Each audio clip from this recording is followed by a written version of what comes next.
like, bro, yeah, she got a kid. Look at his back. Oh my god.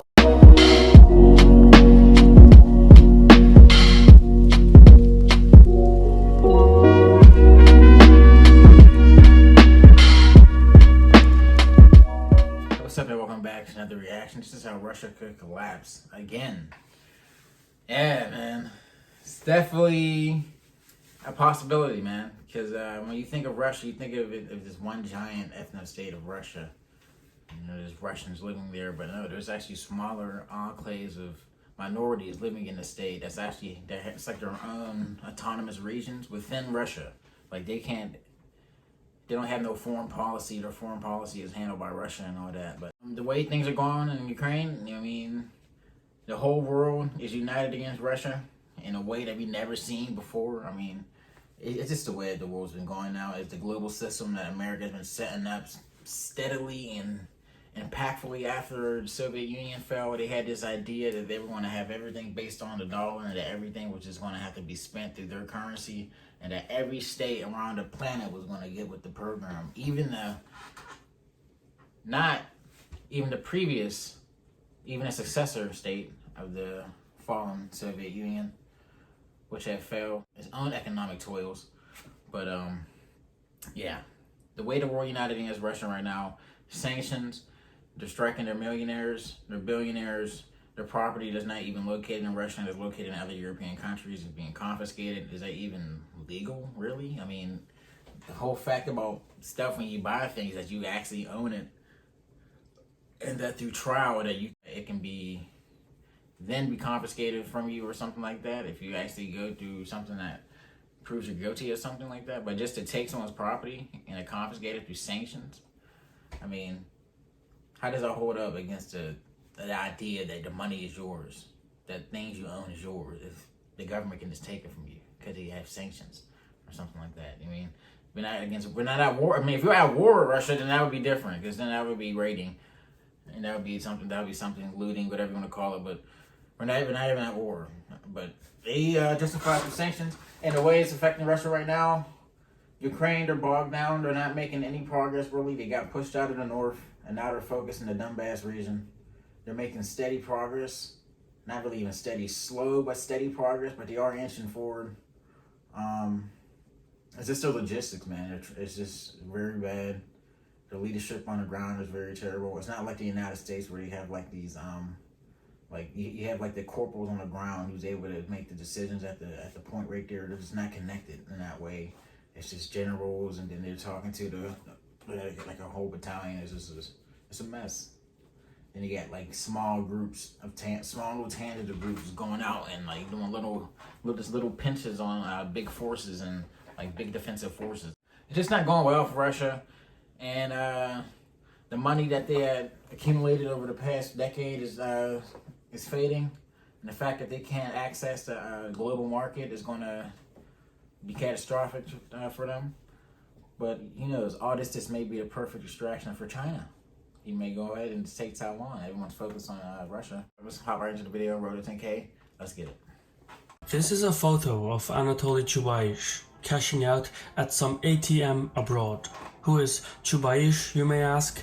Well, he is the one who led the privatization of Russia in the early 1990s, creating shady loopholes that brought about the Russian oligarchy.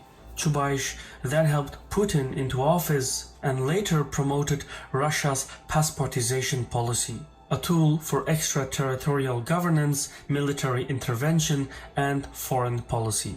In other words, Chubaish is one of the socio-political architects of the Russian Federation. Aside from Putin, no other person bears so much responsibility for the Kremlin's jingoism and ethno-nationalism. No one understands Russia and its subtle inner workings better than Chubaish. He is also the highest-ranking official to have defected from Putin's government and abandoned his country. So, what is the architect of the Russian state running away from? Presumably, the end of Russia itself. Chubaish is running while he still can. So, let's talk about that, because this is one revolution that will not be televised.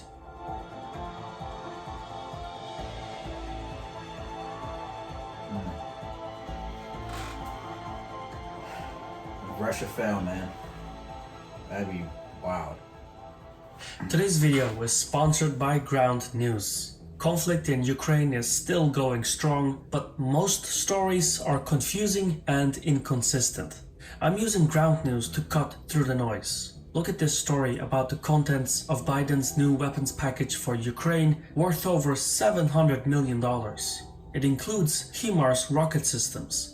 These powerful offensive weapons will help Ukrainian forces push out the Russians from southern Ukraine. The HIMARS are a potential game changer. However, this story is mainly covered by right-leaning media outlets. You can see that right here.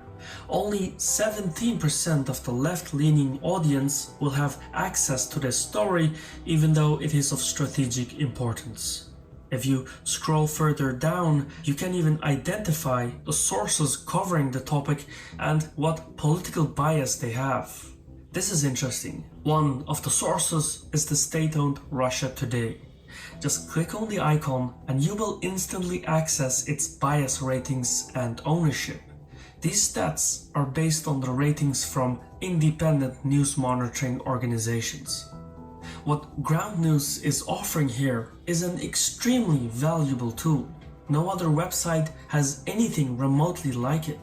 I can't recommend this website enough. Go to ground.news/Caspian to try out Ground News for free or subscribe to get unlimited access and support a small team of media outsiders working to make the news more transparent.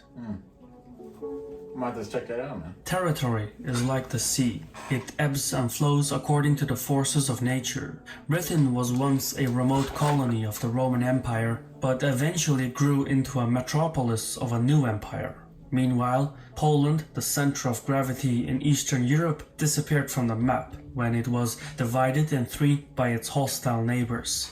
Still later, East Prussia turned from the seat of an empire into a remote colony. Empires and nations come and go. Russia is no exception. It collapsed twice before in the 20th century. Interestingly, not by guns and steel from without, but by friction and corruption from within. And while another collapse is greatly exaggerated, the war in Ukraine has stripped bare Russia's internal mechanisms. No less than 3 distinct disastrous waves are coalescing that risk overpowering the machinery of the state. The first wave is the threat posed by a unified Western bloc. Throughout history, Russia's longest and bloodiest conflicts were fought against European powers ranging from the Black Sea to the Baltic Sea. For the longest time, the European continent remained divided along geopolitical lines. Russia was part of one coalition or the other. But the war in Ukraine has pushed everyone over the edge. The Western Bloc is almost unanimously united against Russia. This has never happened before, not against Russia at least. The combined economic, military and diplomatic resources of the Western Bloc outweigh those of Russia many times over. Even if Russia gains territories in Ukraine, its security needs along the European front will remain exposed. Poland is on a military shopping spree, Germany has pledged to increase defense spending, Finland and Sweden have made up their minds to join NATO, and the United States now considers Ukraine a top priority in foreign policy. Talk about blowback. As military cooperation in Eastern Europe deepens in the coming years, Russia will come to rely on its nuclear arsenal as its primary deterrence. Whether that is enough to stop foreign powers from sponsoring proxy conflicts within Russia remains to be seen. The second wave stems from the economic war of attrition. With the sanctions in place, Russia is cut from the Western-based global financial system, including technology transfers and industrial goods. Access to capital has diminished, and Moscow is likely to lose its share in the European energy market. Exporting crude oil and natural gas to India and China is possible, but the volume and revenue will not be the same. With the economic war of attrition. Yeah. Considering that the Soviet Union at the time when it was at its peak had built all of its like resource infrastructure to like transfer those resources basically into Europe. Like that's mostly those pipes. Yeah, basically like the pipes that transfer their gas, that all that stuff goes to Europe. Like that infrastructure hasn't been built up that necessarily, and actually I don't think at all into China. So there's really no way for them to really get those resources delegated to China unless they spend even more money that will put them even further into debt to build those pipes leading all the way through Siberia, through China, maybe to the north or something like that. But at this point, Russia may not even have the capability to do that anymore. It's interesting to see that that the economic toll, that like how everything is just so tied together now. This one conflict is so catastrophic for a state. There's times where like maybe you could invade your neighbor and then like not necessarily it would have been that detrimental to you unless you were absolutely destroyed by your enemy whenever you invaded. But at this point now, you're economically tied to everyone else around the world, and if you do anything that disrupts the system or the flow of currency or the flow of resources around the planet, you're able to get struck down just like that. That's why every country around the planet was just so easily able to be like, no, we won't favor you no more, or just things like that. And that's why you see Russia back to the corner, and like you said, that nuclear deterrent is going to be like their last straw, and it's going to be like, how far can we really go with this? In effect, industrial and scientific advances in Russia will slowly freeze. This will have profound consequences. Take the rail infrastructure as an example. Years ago, the state-owned Russian railways switched from roller bearings to cassette bearings. It was a technical decision that improved the overhaul life and reliability of its railroad cars. However, all the cassette bearing production plants in Russia are owned by foreign multinationals. Russian Railways is thus dependent on importing foreign components, and there's no going back. The entire country is glued together by an extensive rail network. Take out that infrastructure and you take out the backbone of the Russian Federation, since there is no other efficient way of transportation. The third wave is a crisis in statehood. Russia's socio-political landscape is not stable. It hasn't been stable since the 1990s.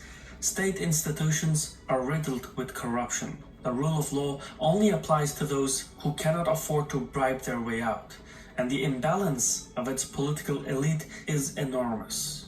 All of this is hardly unique to the Russian state. It took the French over a century of multiple revolutions to get to the current, stable political climate. Not all nations get it right the first time. In Russia, however, those previous breakdowns, the 1917 revolution and the 1991 collapse, are deeply ingrained in the Russian mindset. As a remedy, the Russian public has embraced stability as its most important pillar for political decision-making.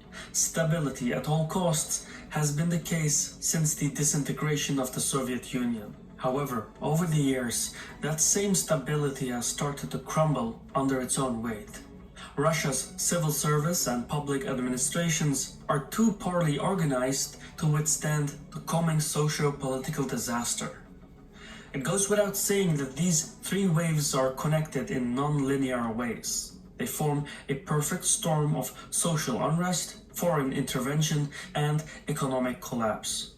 The last time Russia faced such a basket of disasters was in the 1920s, when its statehood imploded from within. Russian history seems to be in a loop. The current situation could still go either way, but the aforementioned three waves stretch Russia's resources and institutions. So much so that Western policymakers are increasingly betting on the downfall of the Russian Federation. Now, when most people think of a hypothetical Russian revolution, they think of a collision between Putin and the public. The leading narrative is either a rebellion against Putin or a palace coup. Those scenarios may seem plausible until they're not. Regardless of how bad things get, Russians are unlikely to abandon Putin.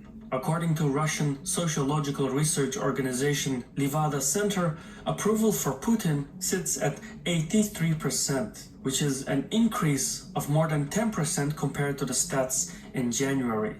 Whatever the reasons, the majority of the Russian public approves of the war against Ukraine. So, a mass rebellion against Putin is unlikely. And yet, public grievances have to be expressed in one way or another.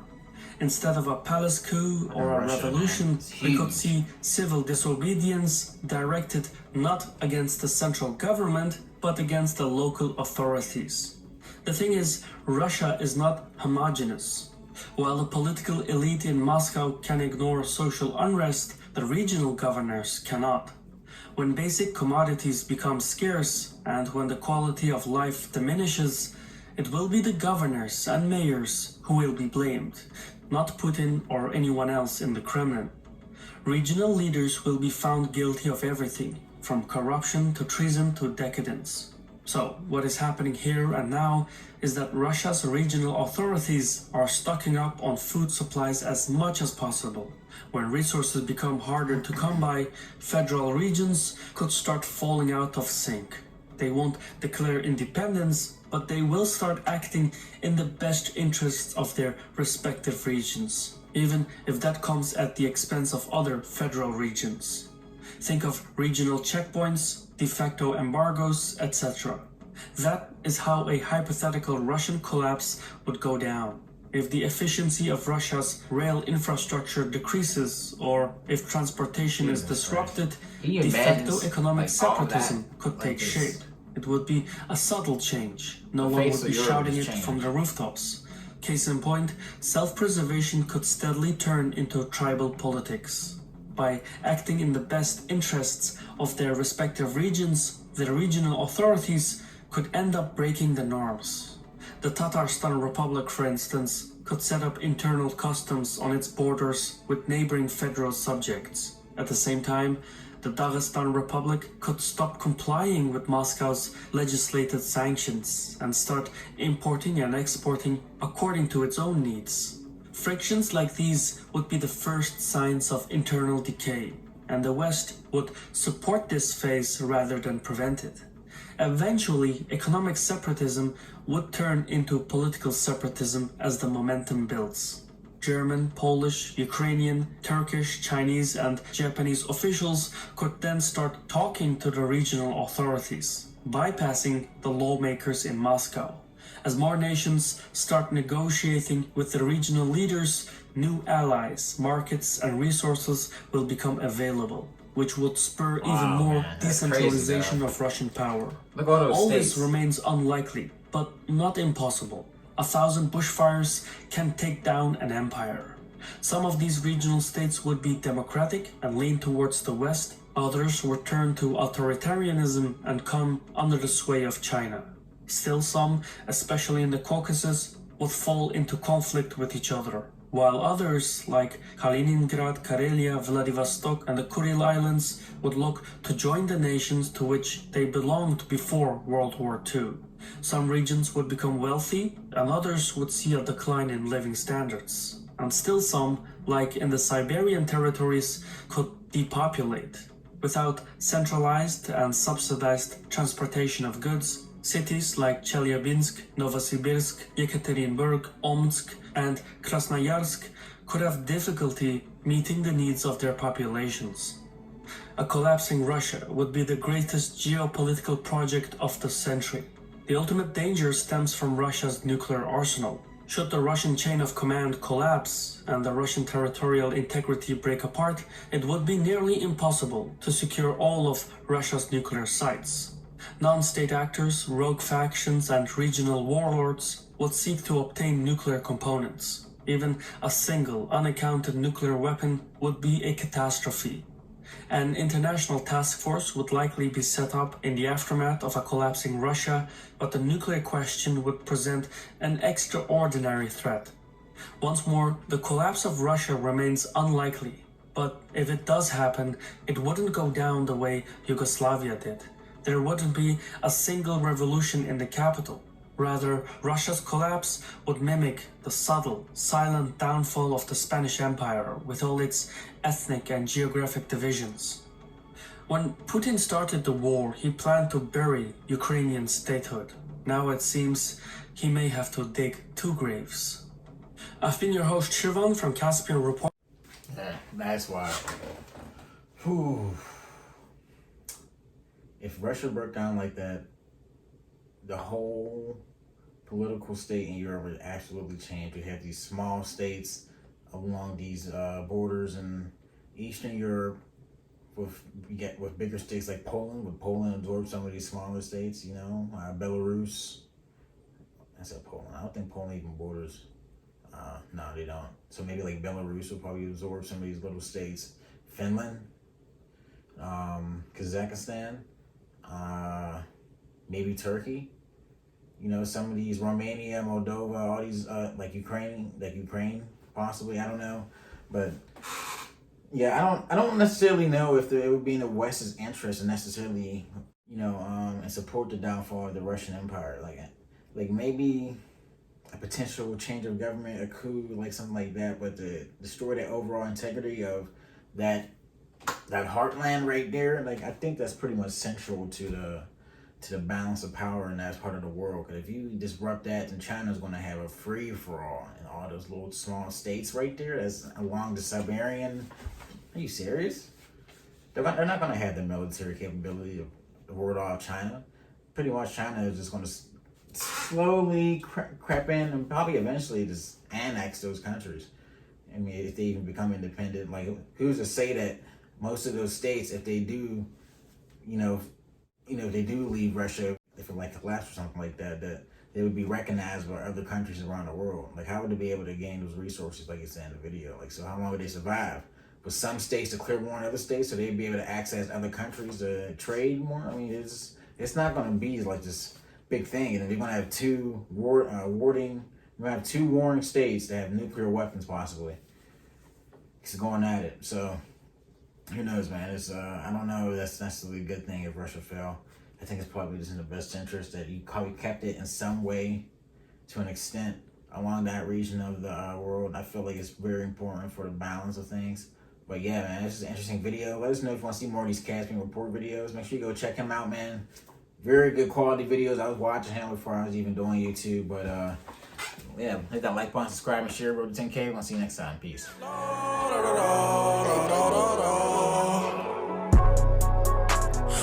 da da.